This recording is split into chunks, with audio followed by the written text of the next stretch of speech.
Okay, Frank Bonada here for LowKick MMA, and joining me today, back from a sort of short hiatus, is Mr. Patrick Post, and we're going to be breaking down PFL 10, the 2022 championships.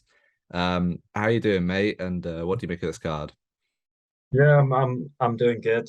Glad to be back. It has been a long time since I've been on. The card itself, really excited for, to be honest. You know, you've kind of seen these contenders work their way up, proofs in the pudding as they've gone through every round. These are the elite of the elite in the promotion. Big prize on the line, a lot at stake. So yeah, really looking forward to it. Yeah, there's a really nice mix of like you've got some UFC stars that you know from their time back over there.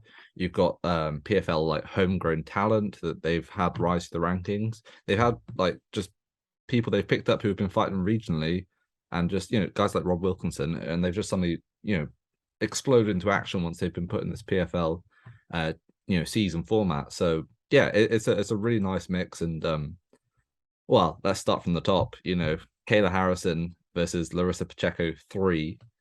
um yeah, it's a weird one, isn't it? Because Kayla Harrison, obviously, she's a huge favorite. She's 15-0. The got the judo credentials. Has beaten Pacheco twice already. Um, but at the same time, like in my opinion, I feel like Larissa Pacheco probably has the best chance of beating Kayla Harrison in terms of like the PFL's entire female roster, just because she hits so hard. She's dynamic, she's explosive. Um, and she's still improving. She has been improving this entire time, and she's now riding a 5-fight win streak into this trilogy bout. Yeah, I'm completely with you. It's very hard to look against Kayla Harrison, especially when she's competing in the PFL, because she has been pretty much flawless. But like you say, Pacheco is her toughest test. Yes, they fought twice before. Yes, Harrison has won both, but this is MMA. Anything can happen.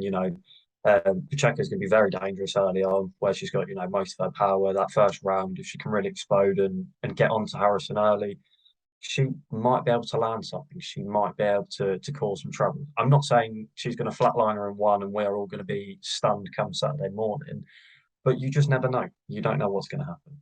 Yeah, like I said, if anyone's going to do it, it would be Larissa Pacheco. She's got heavy hands, really heavy hands, and she likes to pressure as well. That's sort of what's really done her dividends in those last 5 fights. That she's, I think every single fight is a first round finish.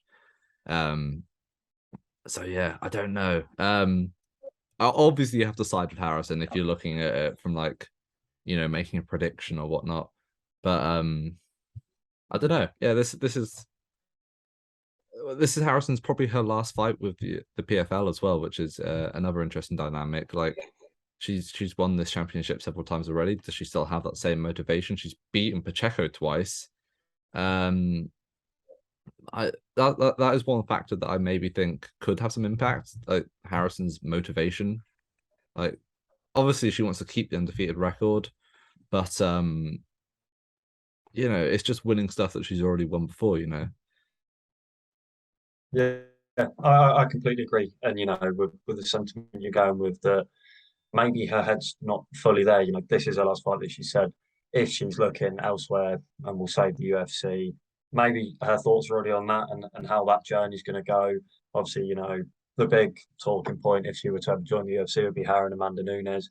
And maybe she's kind of already planning a route on, right, I get to the UFC, I have one or two, warm up, if you will, fights, right middle rank contender. And then, we're 4 or 5 fights in and she's thinking, I'm fighting Amanda Nunes for a title. And that, if that is the case, that just plays into Pacheco's hands because her Mm. motivation will still be at an all-time high. She's lost to this woman twice. You know, as we were saying earlier, she's improving ever so much in recent outings. That if Harrison isn't entirely focused, then Pacheco's got a chance to really, cause an upset and bring the fight to her. 100%. Yeah. She's only 28, Rosa Pacheco. So really she's entering the prime of her fighting career. So yeah, I having said all that, you still got to go with Kayla Harrison. And like I say, we sort of said this off camera, but we're not going to take as heavy a betting focus as we have on some of the previous shows today. But Kayla Harrison probably will still be like a cornerstone of a few parlays in this event. Let's move on to the co-main event, one that's probably, well, personally, and I imagine for yourself as well, got the most interest in, just based on who's fighting. It's Brendan Loughnane, Manchester's own. You know, so good to have UK talent really up there in the mix right now. He's fighting Bubba Jenkins in the featherweight finale. Brendan's a slight favorite in this fight, but you know it's going to be a very competitive matchup. What's your initial read on this one? This this is probably the most closely contested fight on the card for me. Mm. Bob Jenkins, fantastic wrestler, you know, and he's got some real power in his hands. In the opposite to Brendan Loughnane, who's got incredible takedown defense, his movement and his footwork is subliminal. And I think, you know, skill set wise, I think they're both very, very talented fighters. Yeah. It more comes down to on the night who's just that little bit sharper, who can deal with the pressure of being in the finale. You know, there's a lot on the line for these fights. There's a lot on the line every fight, but especially this fight. I personally think Brendan's going to have the edge. It almost feels like this is his moment in a sense. You know, he's had to overcome difficulties before in his career, and we know the talent is there and his potential. And it, you know, if he can nullify Jenkins's wrestling early on, take the fight later, I'd say that probably plays into his favour. Jenkins' power becomes less of an issue, and then he can really start to, you know, work and put damage on.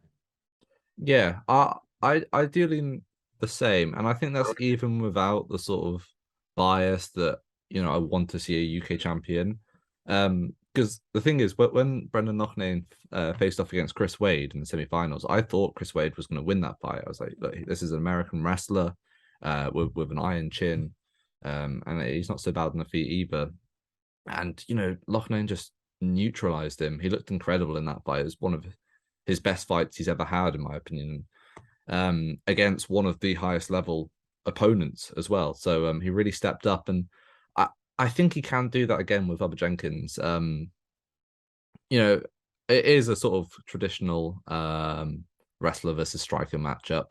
Bubba Jenkins is an American wrestler, a bit different to Chris Wade in that Wade, when he wrestles, he goes for that sort of grinding approach, whereas Bubba Jenkins is sort of more dynamic and explosive. You saw in his semi-final fight against Kudo, when he's just like suplexing him back and forth, back and forth, back and forth.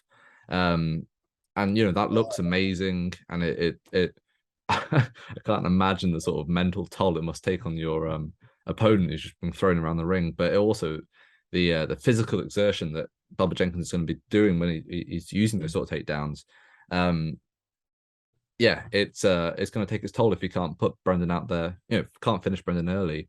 Having said that, those sort of suplex takedowns and you know big high exertion moves that force these scrambles is where Jenkins thrives. So he against Kudo, he did the suplex, and then in the scramble to get up, he jumped on his back and sunk in the rear naked choke. So yeah, I think Jenkins is probably live early on, like in round one, but then I think if Loughnane is able to fend off those takedowns and survive any scrambles that go on, I think his striking it is really going to start to take his toll. And over 5 rounds, I think he probably could get a finish even. You know, he's been training in Tiger Muay Thai with Sayukian and Piotr Yan, Darren Till, and all these other Dagestani wrestlers that are out there right now. So yeah, I think he's probably ready for this. I just, yeah, like you said before, it just feels like it's Brendan Loughnane's time. Not sounding like two biased fans at all who want Brendan Loughnane. But yeah, we're on the same page here. Normally, in a matchup like this, you know, your typical, like you said, your wrestler versus striker. I tend to lean towards the wrestler. I don't know why. Naturally, so maybe there's something subliminal in my head that just makes me think. But I just think, like you touched upon earlier with Brendan Loughnane's performance against Chris Wade, he looked phenomenal. Yeah. He he shut out Chris Wade. There was nothing that he could bring that Brendan wasn't prepared for.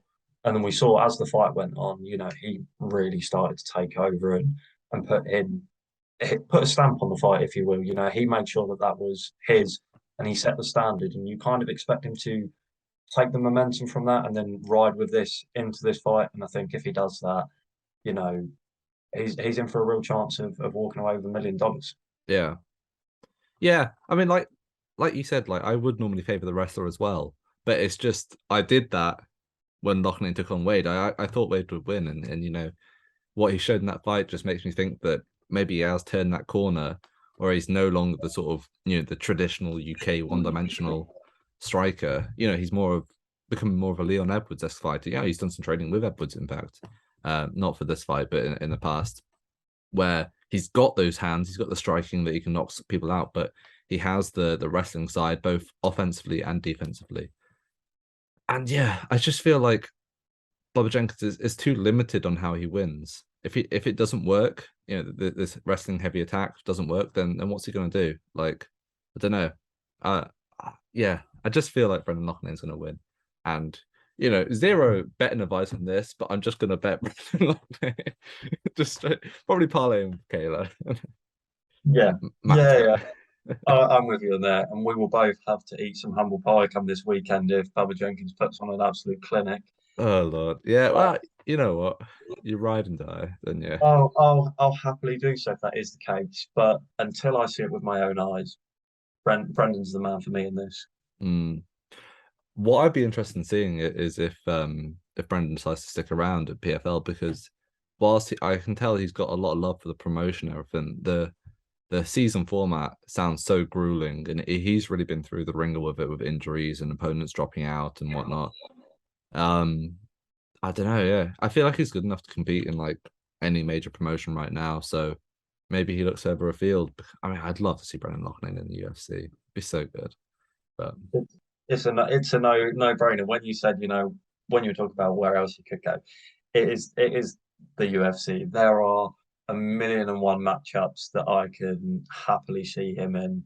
And yeah, like you say, the PFL's format on its athletes, although I really I like it, I like the structure. I think that makes a lot of sense. It's grueling, yeah, and one big injury and you're out for the season, and then where does that leave you for the rest of the year? I think if he wins, maybe he's got something to think about. Maybe he stays another season, see if he can defend what he just won. But there's got to be a time where if the UFC were to come calling again, I think he answers that call. Yeah. Yeah, I mean, let's be honest, he should be there already with the whole Dana White Contender Series thing, but we don't need to get back into that. Imagine something like Brendan Loughnane versus Arnold Allen in the O2, something like that. Just be insane. However, I don't want to see that because one of those men has to lose that fight. That's true. Yeah. That I just couldn't take. I know, that is true. Moving on to the light heavyweight. Or is it heavyweight? Ante Delija versus Matthias Scheffel matchup. Yeah, it is heavyweight. It's funny that just because they're both like they're not huge. They could easily be like heavyweights. I mean, I feel like this is almost more simple dynamic than the Kayla Harrison fight. I just feel like Delija's going to go out there and smoke Scheffel in the first couple of rounds. What are your thoughts? Do you reckon I'm wrong on that one?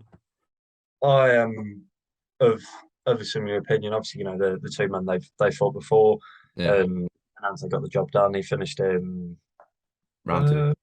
Was it round two? Yeah, round two. Early round two, yeah. Has Scheffel made that many improvements from that previous fight to where I think he's going to be able to change the outcome? Not necessarily, and that's not a flack on him at all. That's just where I think Ante's just a step above. So yeah, I'm the same as you. I kind of see this going in a very similar manner to how the first fight went. Round two, round three, I think pressure, power, and just the better striking techniques will unfold, and Delija will get it done. Yeah. What I do find interesting about this fight is that At the start of this PFL season, everyone seemed like dead certain that this finale would be Bruno Capelloza versus Hernan Ferreira, and these men have both defeated. Well, what was it? Scheffel defeated Capelloza, and Delija defeated Ferreira. So yeah, it's interesting how this season's sort of shaken up, but yeah, I don't know. I just like Delija. I think he's good. I think he's better than Scheffel. I think Scheffel's. I don't know. How does he weigh 259 pounds? Like he's 6'2", and Delija's 6'5", and yet their last weigh-in, Scheffel was 259 pounds, Delija was 242 pounds. I don't know. It just when I see that, I just feel like Scheffel's. I don't know. There's something not there for me. I think Delija is like the real deal. Um, he hits hard. He has good takedowns and ground and pound when he needs it. And with Scheffel, I feel like he's a more of like a volume style fighter, which I never think is never a good style for heavyweight. Think of guys like Augustus Sakai in the UFC. There's always a ceiling where they can't get any further than that, and I feel like this is Scheffel's ceiling. Yeah, I agree. And I remember before when he fought Capelloza and before that fight started, I had made the assumption in my head that he was not getting through, and we were getting the Mm. final we expected. And then lo and behold, he gets the job done, and credit to him because Bruno's a hard man to beat. Um, but Huge. huge, huge Yeah, man. those two, Ferrero and Capelloza, those are like real heavyweights. When you see They the are size of them, heavyweights. they're just pure undulated heavyweights. They're never making 205. Not a chance. But maybe that's something. I mean, we are slightly writing Sheffield's off here. Again, I know I Yeah. refer to your point. This is MMA. Anything can happen. But maybe light heavyweight could be an option for him. It just depends on how disciplined and how willing he is, Mm. prepared to be with a weight cut. Maybe he likes not having to cut weight and fight at what feels more natural to him. Maybe he feels more powerful, just better mental, sorry, better physical state of mind. Um, but I think even with all of this, I still favour Ante. I just think he's replica of the first fight. We're Mm. going to see scene, and I expect him to get the job done. Yeah. Yeah. And we're both in the same mind there. Moving down, we've got one fight on the main card here that isn't a title fight. But it is an interesting matchup. Very interesting. It's Julia Budd versus Aspen Ladd. Obviously, Ladd cut from the UFC after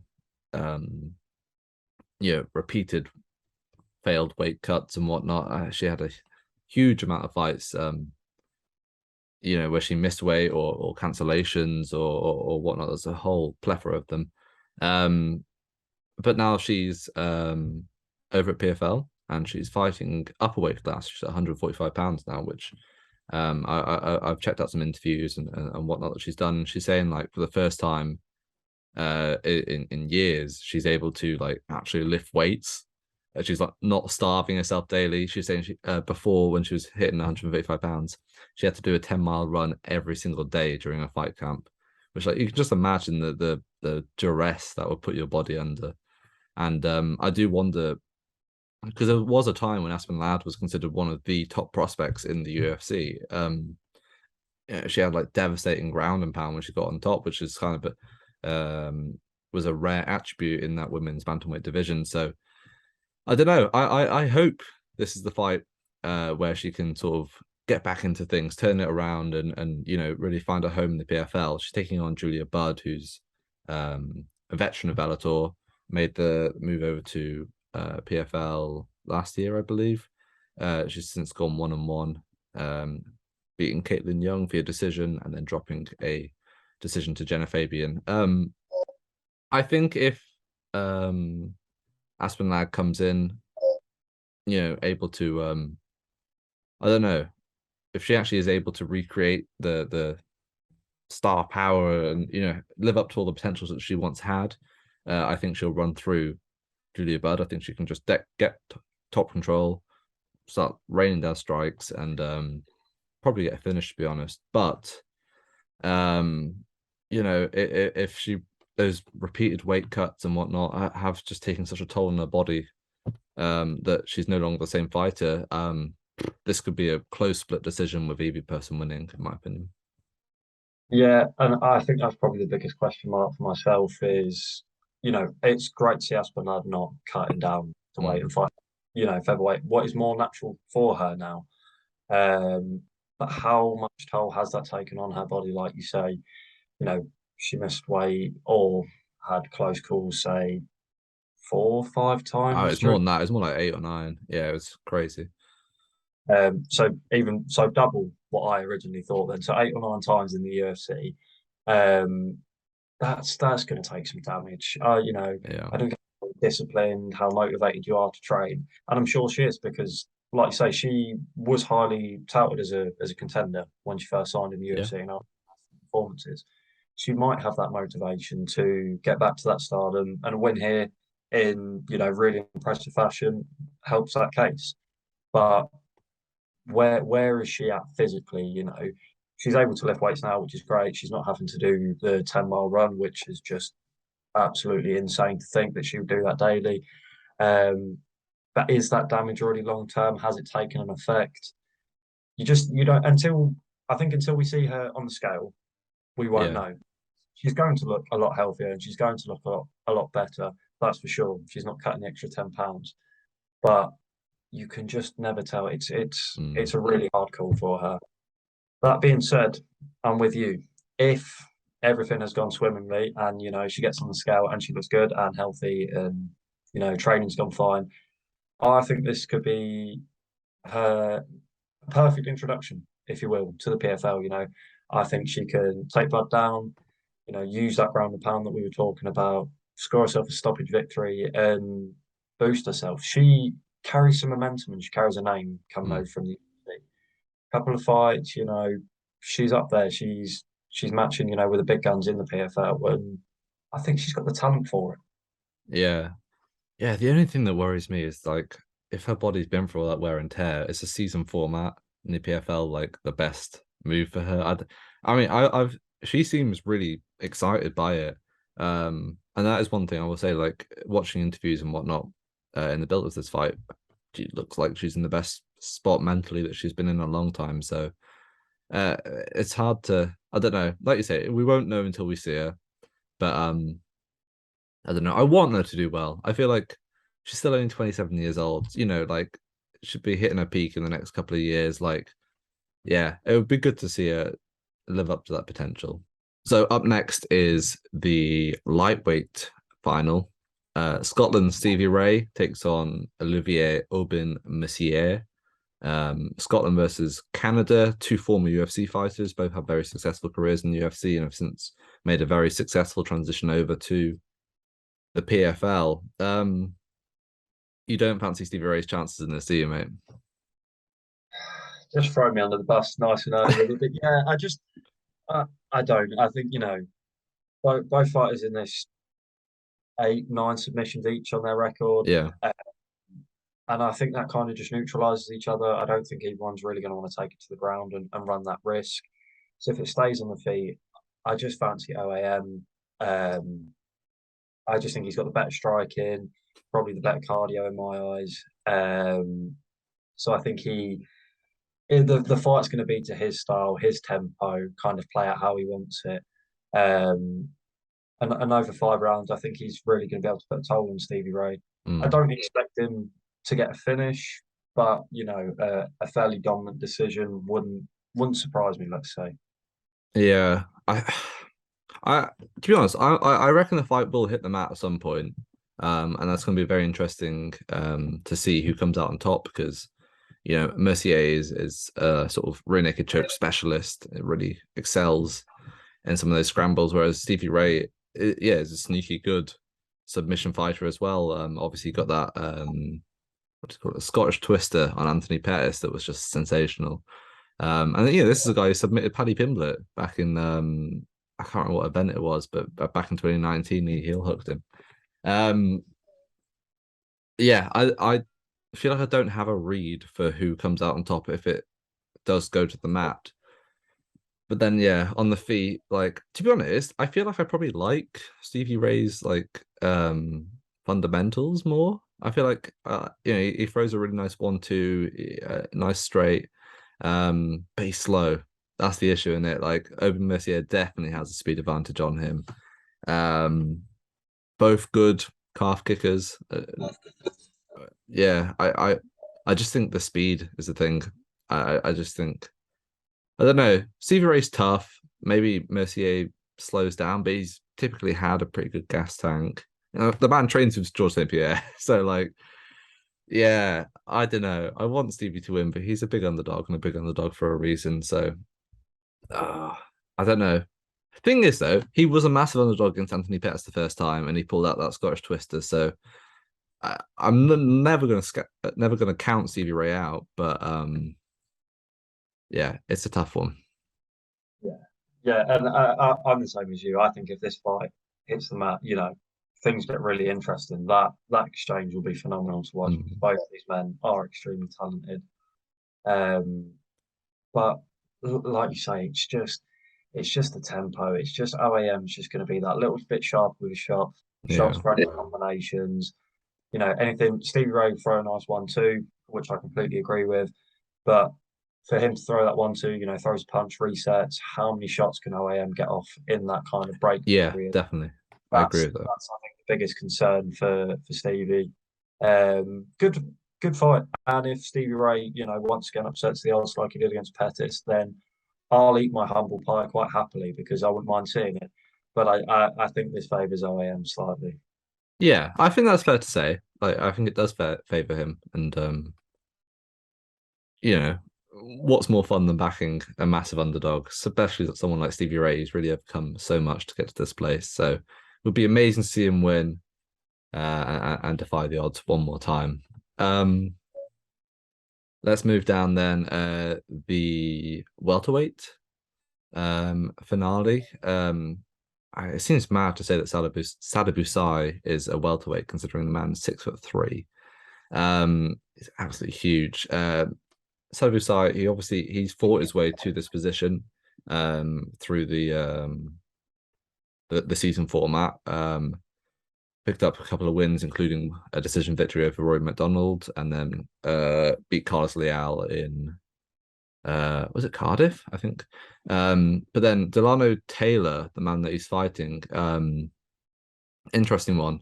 He was a product of the PFL's Challenger Series, and then he's been offered sort of placement fights and whatnot. Like basically, he was not sure if he was going to be part of PFL's future, but then suddenly at that Cardiff event when Rory McDonald was scheduled. I can't remember who was scheduled to fight. Was it Ray Cooper? I'm not certain. But basically, yeah, his opponent, Rory McDonald's opponent, doesn't show, and Delano Taylor steps in and yeah, absolutely smokes Rory McDonald, which was tragic. Retires him with a massive right cross, which was sad to see. Which is why I'm backing Sadibou completely. Um, I mean, no, that's not my reasoning. I think Delija is a better striker. I think Delano Taylor has one punch power, but I don't think he has much more than that. Yeah, I'm completely with you, and I share the sentiment. Seeing him retire Rory McDonald was sad. However, that shot, wow, Yeah. wow, you knew about it. Could he land that on Sadibou's side? Potentially, but I think Sai's just gonna be too well prepared. Huge moment, like we keep reiterating for every fight. There is so Mm. much on the line for these athletes, and he's worked his way to get here. Um, I just think, similar to you, I think his striking's better.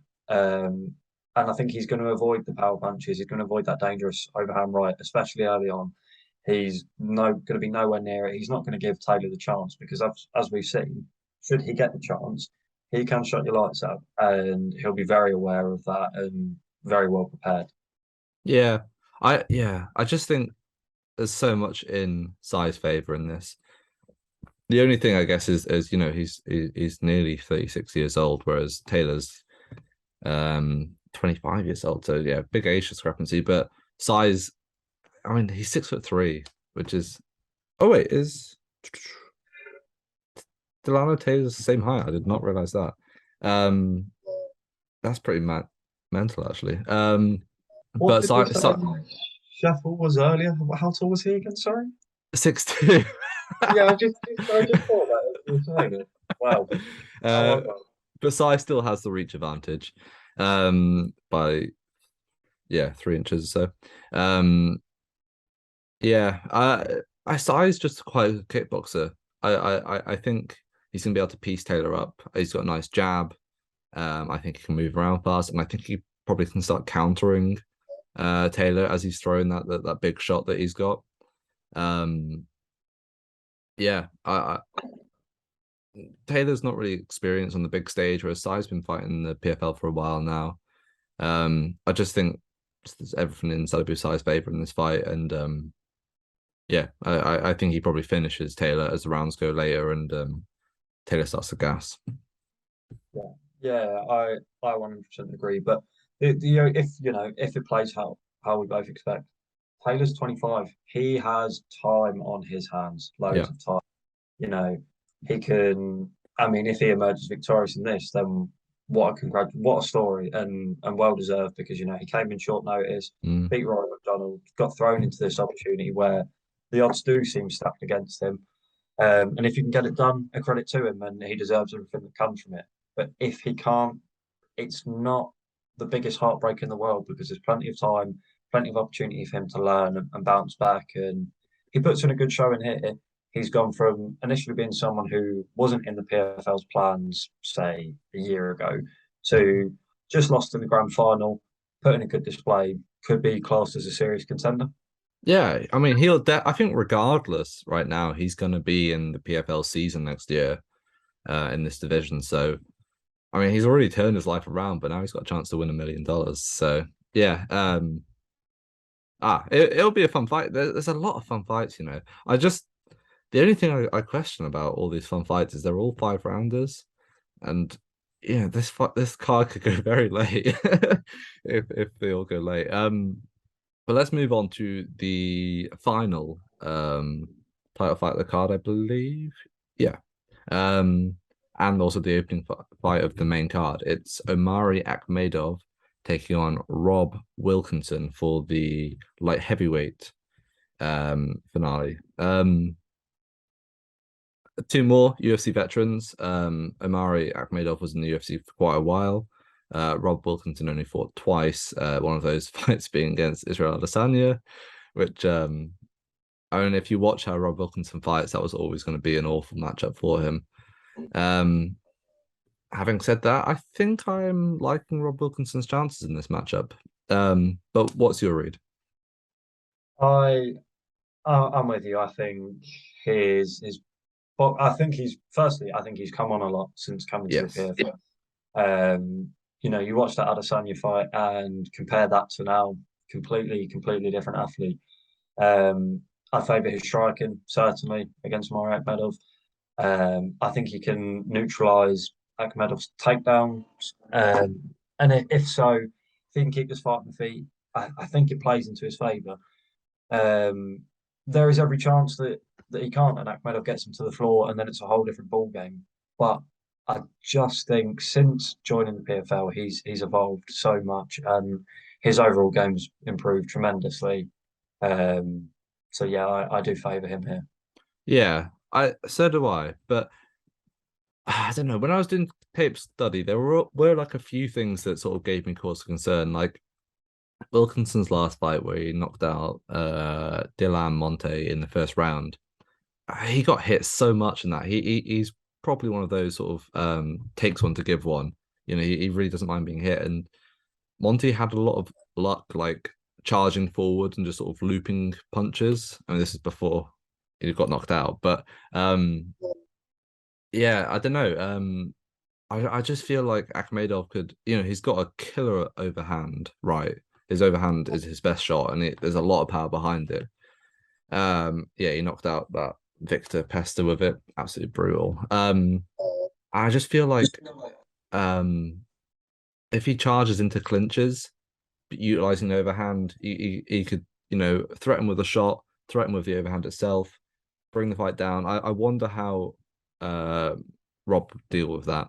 But having said that, Wilkinson's got a really nice tie clinch, He frames really well, and I feel like that could be a good tool for him to keep Akhmedov away from him a bit, stop him from closing his hands to the double legs that he loves so much, and from there start to land knees and elbows and that sort of strikes that he messed up Monte with. So I would back Wilkinson, but not massively confident. But I'm on that side. Yeah, I completely see where you're coming from. I like your point about the Wilkinson side clinch. If Akhmedov lands early that overhand right and say he doesn't stop him, but he puts the fear in him, Mm. then I think we're a different ball game. If Wilkinson becomes hesitant, Akhmedov grows in confidence because he knows he can hurt him now, then I think we start to see him shoot more frequently and land these kind of takedowns that he's aiming to get. That being said, if they end up in a clinch early on, especially, Wilkinson shuts down the first couple of takedowns and he's able to land, these knees, these kicks to the body that are really just going to drain Yeah. Amaro's gas tank. Um, then it plays into his favour. Again, it's a good fight. It's not a fight that you can write off the underdog in any sense because he has his path to victory, and should he kind of be presented with the opportunity, he'll fully well take it. Yeah, 100%. So that's the main card. We've been on for quite a while now, so we're gonna run through the prelims, just sort of take a quick look at them. First up, Shaman Moraes versus Marlon Moraes 2. I've only just seen that now. I didn't even realize they fought before. Yeah, I mean Marlon Moraes was meant to fight Shane Burgos, wasn't he? So honestly, thank God that fight didn't stay around because that would have been just horrendous. Moraes retired from MMA, got cut from the UFC on a 4-fight losing streak, and then came back to the PFL. Did he get knocked out in every single one of those losses? Yep. Song Yudong, Marab, Rob Font, and Corey Sanhagen. But I'd rather that he fights someone like Shaman Moraes than Shane Burgos.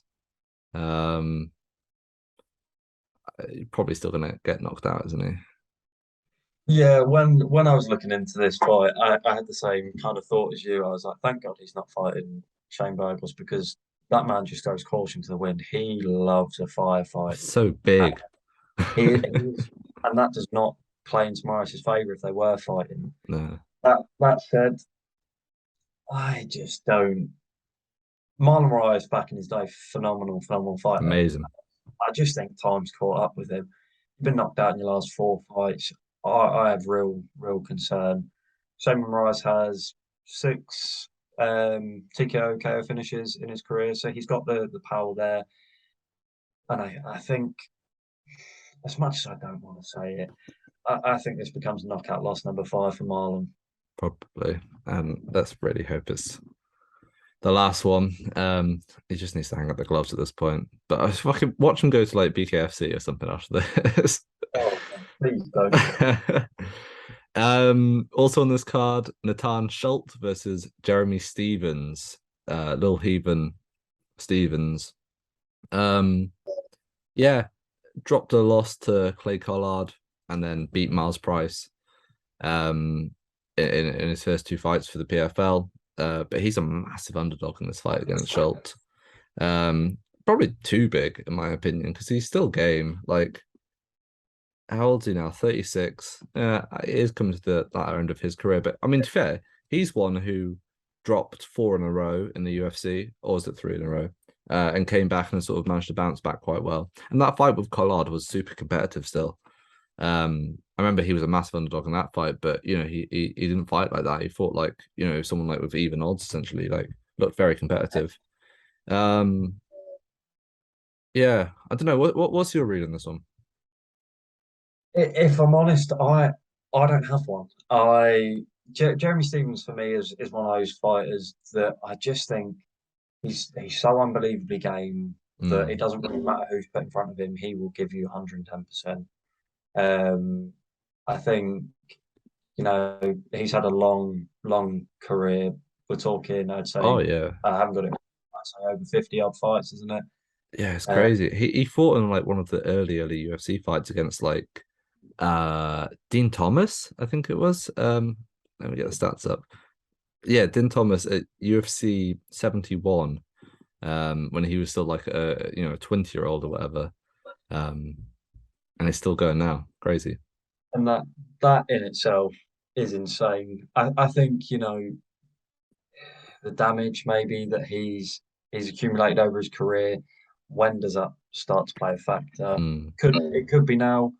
Um, but even so, I just think he's one of those people who, I think MMA fighters are just insane people for regardless. But Jeremy Stephens just sits on another level for me because he's just born to fight. It seems he loves a firefight. He loves getting in the exchange, and I'll never write him off. Not until I know for certain. That's all I'll say. Yeah.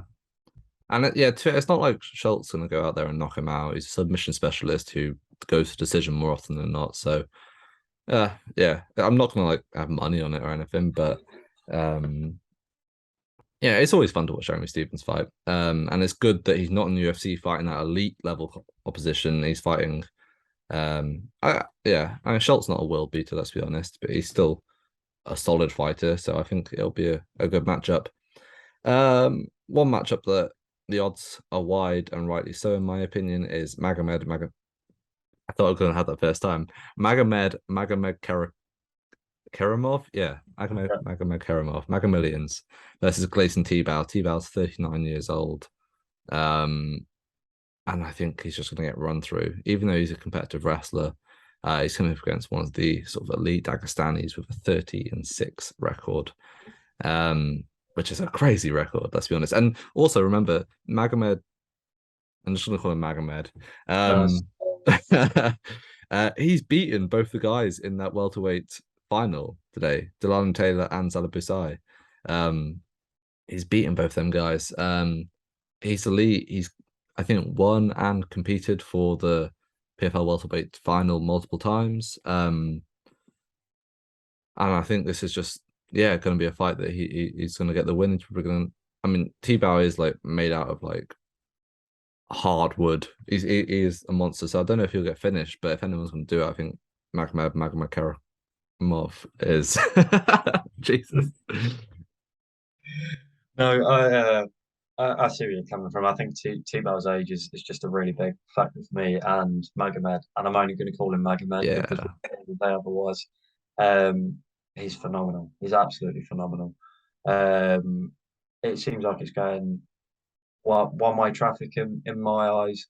I don't think T-Bow's going to be able to stop kind of the takedowns, and even if he does, Magomed's shown that he's got power in his hands, and if he's able to land the correct shot, he could probably finish T-Bow. yeah, agreed. Dakota Chiva, really exciting fighter out of the UK. Is probably just going to absolutely murder Catherine Corogenes.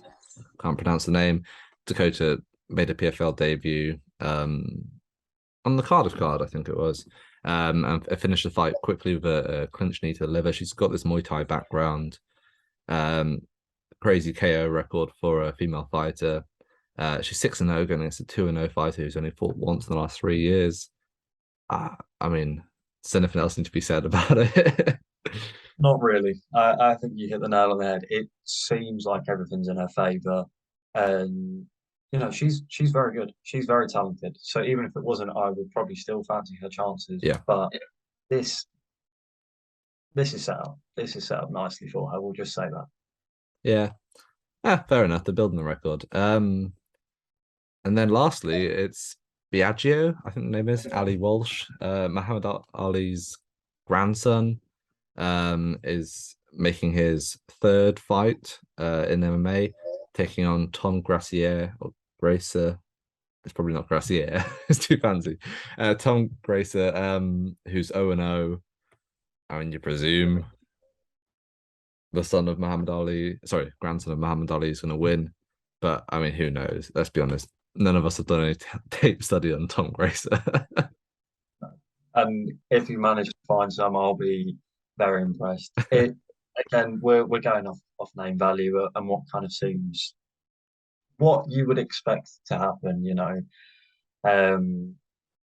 Ali Walsh is probably going to I wouldn't say walk through, but I think he's going to have a comfortable victory because I think he'll be someone that the PFL wants to kind of use his grandfather's name and build from that. If that is the case, so be it. Yeah, definitely. It's their opportunity to like properly, well, similar to Delija, to be honest. They're looking to create their own homegrown stars and turn them into something special. So yeah, I mean, like I said this off camera before, but like a one-on-one fighter fighting an 0-0 fighter, it's not that bad matchmaking. It's just kind of standard in this sport. So yeah, that's the card. Great card. Really, really like will be a lot of fun.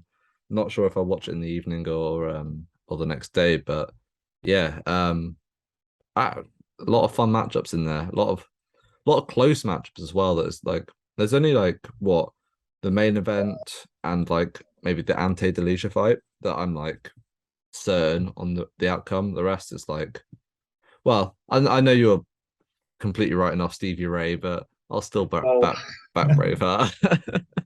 I am not completely writing off. And like I said earlier, big old slice of humble pie coming my way if he wins. Let's hope. Don't favour his chances that much, also. Fair enough. Yeah. I mean, if you want to look at it from a betting perspective, Harrison's a lock. Delija's a lock in my opinion. Loughnane's worth a play at minus 165. I wouldn't take Lad. Steve Ray at plus 280. That's talking to me. Sadavu Sai at minus 165 is a line that I like as well. I don't think I play Rob Wilkinson at minus 195. I think the fight's too close to put a play on it for me. If you can get Shaman Marias by KO, that's kind of that's no, don't even do that. You're better than that, whoever you are. I was going to say that's a bet that you don't like. You cash your bet, you're happy, man. You cash that bet, you feel guilty. That's blood money. That's blood money going into your bank account. Yeah. Fucking hell, Magomed Kerimov should also be a lock in my opinion. Dakota should be a lock, and probably don't bet on Biagio Ali Walsh because it's a one-on-one fight. If I can 0-0, just don't go near it. But yeah, that's it for today. It's probably been quite a long episode, but it's a stacked card, so it's worth it. Obviously, there's no UFC this weekend, so yeah, PFL it is. If you want to give a shout out to your, well, not just shout out and doing what I do to fighters, but let people know where to find you on social medias and whatnot, mate. Go ahead. So you can find me at PatrickPost_ on Twitter. Twitter is the only thing I use, and on there you'll also find my link to the LowKick site where we post all of our wonderful stories, interviews, you name it, we've got it. And you can see anything that I write for the site that will come up on there if you want to check it out. Perfect. I believe we've also had interviews with Dakota Tsuchiba and Randy Couture, who's obviously on commentary for PFL. So if you've still stuck around to the end of this preview, go check them out. I'll link them in the bio. And yeah, next week we'll be back with a preview for UFC Fight Night Holland versus Thompson, or Thompson versus Holland, which will be a good UFC fight. And then after that, it's UFC 282. Yeah, it's got some good events coming up soon. So yeah, if you enjoyed the show, drop a subscribe, and we'll be back next week. Make sure to subscribe to the LowKick MMA YouTube channel for all the latest news, event previews, and interviews with some of the biggest stars in MMA.